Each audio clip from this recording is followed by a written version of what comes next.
Today, we're going to have a little bit of a history lesson. We're going to talk about the mechanic, in my opinion, that saved Brawlhalla. So, you know, get your notebooks out, get your pen, get your paper, get your in-class meal, your in-flight meal. Oh no. I'm going to hope they're not AFK. I'm going to keep talking. So, the year is 2016. Volkov was not in the game. So, an AFK Volkov was definitely not in the game. Brawlhalla was still in beta, I believe. Oh no. Oh no! Alright, so it's 2016, early, maybe late February, early March. Brawlhalla is in a state where it is extremely passive and slow, but not because people just don't aggress or they don't want to walk forward, but because the game did not really have that many aggressive options. After you landed a hit, it was super easy to just get away and then counterattack, so pressing advantages was very difficult. At this point, the mechanic I'm talking about, by the way, in case you're not aware, is dash, so dash was not in the game. And, oh no. And evasive play was super good, because the number of aggressive options you had was very inconsequential compared to the number of defensive options.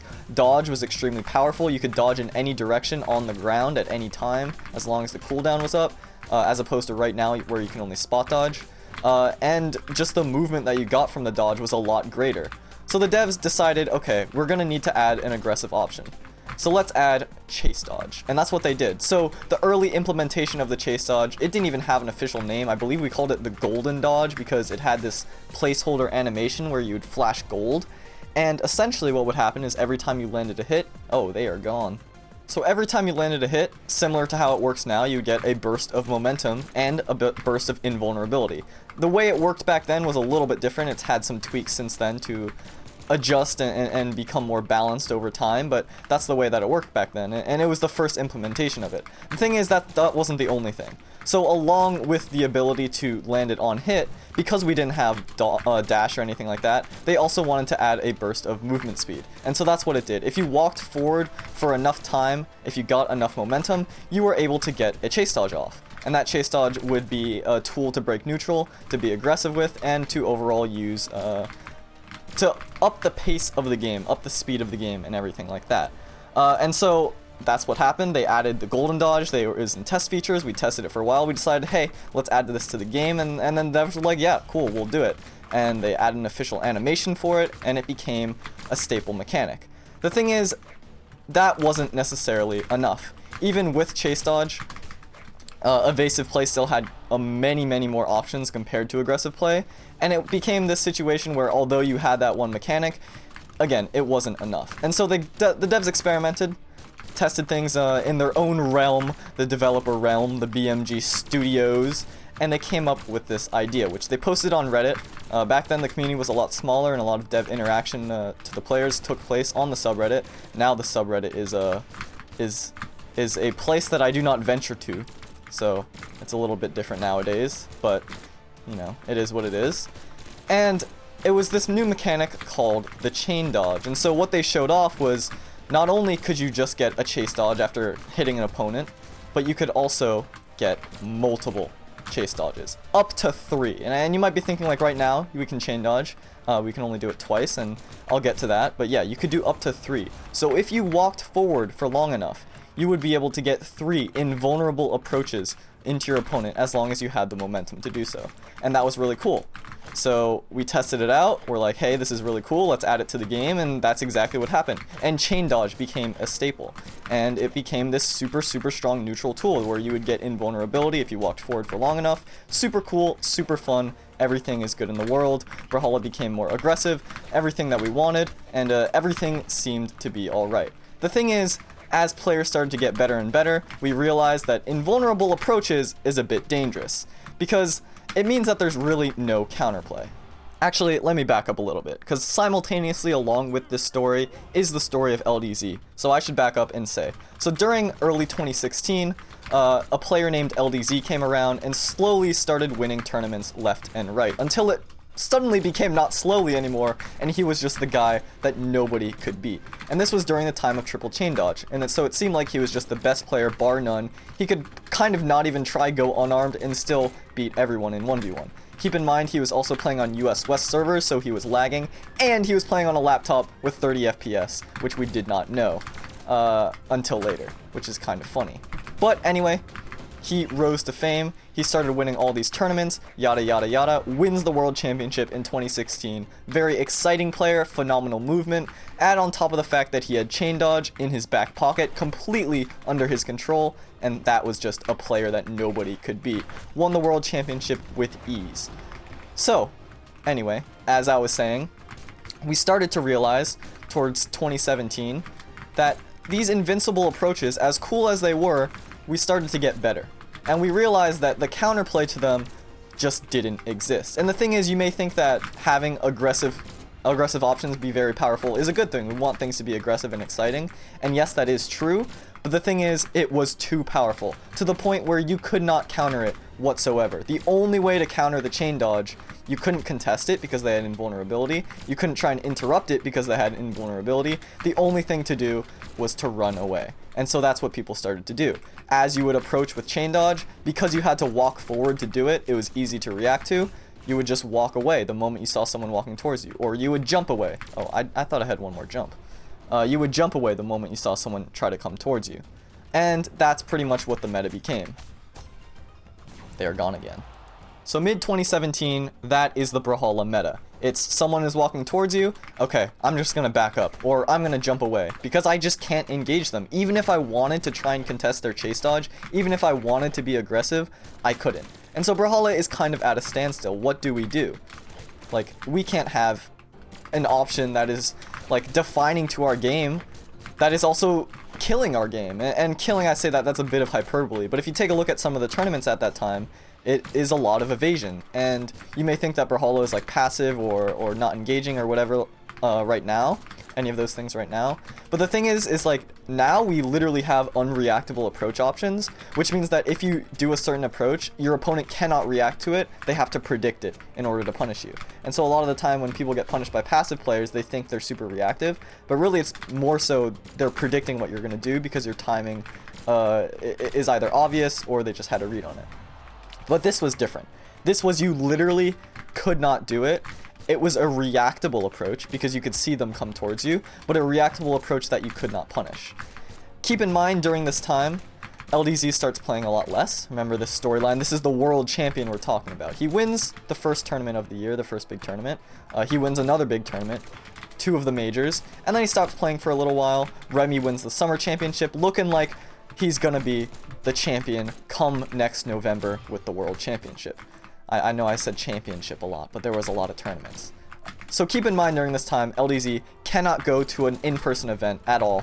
He has certain situations that hold him back from doing so, and he has not entered a tournament in, like, literally in a year. He has not entered an in-person tournament since the world championship. So, mid-2017, I know I've been taking a little been on a couple tangents throughout this storyline, but we're in mid-2017 now, and Brawlhalla's at a standstill. What do? You know, we have this mechanic that's defined our game for a year now, chase dodge and chain dodge, but it's also the thing that is holding us back from, I think, having very stellar gameplay and everything like that. Well, I'm dead here unless they mess up. They messed up. Thank God. So the devs experiment once again. They go into the lab, they go into the training room, they're in contact with top players, you know, we want to make sure that everything is right, and they come up with Dash. And this was the moment where Brawlhalla went from a game I liked to a game I love. That's not even true. I've loved Brawlhalla ever since I started playing it, but that, you know, I gotta say that for the storyline, you know. But it really was a game changer. And essentially, like I was describing before, you could dodge in any direction you wanted. Or actually, did I even mention that? I don't know if I mentioned that. But yeah, before Dash, on the ground, you could dodge in any direction you wanted. Now you can only spot dodge. And that was when Dash came into play. Because the dodge button, or the dash button, is the same thing now. But before, there was no dash option. So it was just dodge. I believe this also coincided with about the time that Brawlhalla was set to come out of beta. So this was a really crucial time. It was like a couple months before, or maybe a month before the next World Championship.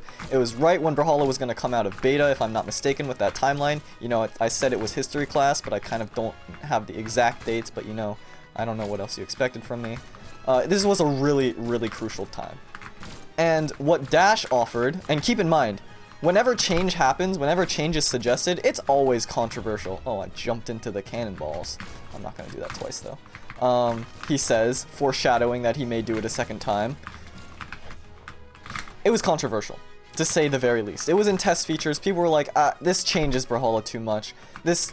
We can't have this, you know, all of those things that you can expect whenever something new is introduced. But the thing is, it needed to happen. Because Brawlhalla, you could see the direction it was going. It was going to become a state of whoever is just patient enough to win is going to win. And that's really not the direction that the devs wanted to go with it. At least, I believe it's not. And I think Dash being in the game is proof of that. So why was Dash so impactful? Why did it make such a difference? Well, a few reasons. It added an extra dimension to the game. So again, while before dodging on the ground, you would like be able to dodge in any direction. You could dodge up in the ground. Oh yeah, also keep in mind during this time, there was a mechanic where if you tossed your weapon, you would be able to get two chase dodges. Two chain dodges. Yeah, that was insane. You could basically, what would happen is people would just walk forward and then dodge forward and dodge up and then not get punished like this, except do that in neutral without getting a hit first. And then they would throw their weapon and do it too. So yeah, it was a dark time. Anyway, so the decision had to be made, and what Dash does, it adds another dimension, because now you cannot just simply dodge on the ground. Being on the ground is no longer as safe as it was, because you literally had invincibility on the ground from any direction, going into any direction you want. And now you don't have that, but instead you have movement.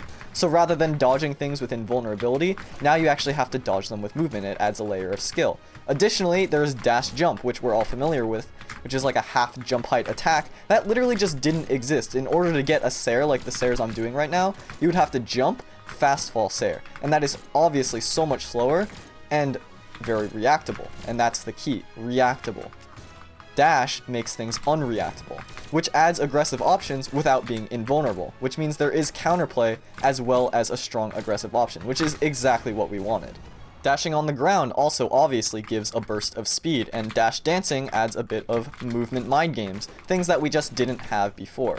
So what dash gave is freedom, it gave more options, it gave more counterplay, it gave more aggressive play. Ironically, even though the chain dodge was the aggressive option, it created more defensive play. I mean, when it first came out, it was way more aggressive than Brawlhalla before. But again, as people figured out that, okay, we can't really contest this, the only way to get out of it is to jump away, it created more defensive play. Dash was like, you know what? We're going to take everything that you thought, and we're going to turn it on its head. In a positive direction. It was amazing. It was so fun to play. But the thing is, again, it was controversial, and there were all these things coming together at once, especially the World Championship. And here's where we go back to the tournament storyline. So, the World Championship, the biggest tournament to ever happen to date in Brawlhalla at the time, what are we gonna do? Are we gonna play with this new experimental feature? Are we really gonna push for this? Or are we gonna play the same game that we've been playing for the past like year and a half and like actually push for it? Because, and have something that we're practiced in, or at least more practiced in. Because it's risky. Right? You don't want the biggest tournament of all time to be a flop because people are playing something new. And you don't want the mechanic to flop because, like, we're pushing for the game launch, and we can't launch the game with, like, a half-baked mechanic. And so we made the decision as a community, as developers, as players, as everyone came together, and we're like, okay, we're gonna do it. We're gonna push Dash into this game because it's for the better of the game, it's for the better of the community, and it's for the better of the scene. And so it happened. Dash got implemented, the game was released, the Brawlhalla World Championships happened, and that was quite a tournament. So LDZ, like I described earlier, like I hinted at, had not entered an in-person tournament in a year. A full calendar year. We had no idea what to expect from him, and he was coming to this one. He won the regional qualifier, so he was flown out, and he was coming, and we had no idea what to expect, especially considering he had not really been even playing the game very much. And this is a completely different Brawlhalla from the one he won just 1 year ago. Or from the one that he won the World Championships in just 1 year ago. A completely different game. And then he comes. Also, I was teaming with him in 2v2. And also, this is a little bit side story. It was a very, very unfortunate turn of events that happened in that 2v2. I won't go into the details too much, but there was some food poisoning involved. There was some horrible, horrible sleep problems involved. It was very tragic. we're not talking about 2v2, we're talking about 1v1. So in 1v1, the tournament favorite, Remy, he fights in, I believe, the first round of top 32, and he wins. Out of nowhere. Remy, the tournament favorite, LDZ, a man who has not entered in a year. A man who has barely practiced the game. A man who was playing on a different version of the game. An entirely new game. And he wins. And we're like, wait, what? Like, how can we let this guy get away with this? How can he keep getting away with this? He hasn't played the game. How can he be this good? Where it's completely different kind of game, and he's still winning. And lo and behold, it's grand finals. LDZ wins 3-0. I just died. I'm trying to be dramatic, and my gameplay is suffering. On this very Lucian, with the sunset skin, sunset color. I don't actually know if he used these weapon skins. I wasn't paying attention. But that was a miraculous day for Brawlhalla. Because it was a sign that not just Brawlhalla had evolved, but Brawlhalla's top players had evolved with it. It was a beautiful tournament, it was a beautiful day, and it was a sign of good things to come. It was exciting, it was thrilling, people cried, people laughed. I'm talking about myself when I say people, and we bonded as a community, knowing we had done something great. The developers were thanked, we got dinner together, it was a good day. It was a good day for Brawlhalla, it was a good day for the world. The mechanic that saved Brawlhalla had officially shown its true colors, and it is still here to this day. Now, a couple years later, I am very far behind in this match, and I will have to come back in order to secure a victory, using my dash move, and I will do so with the power of heart and soul. If I actually win this though, that will be a miracle, because I am so far behind, and I will die to one move. But I have my approaches, and I have my dash jumps, and because of that, I was able to aggress in a situation where the opponent could not react, and I was able to save the game, save the date, save the Lucian, save the storyline, and save Brawlhalla.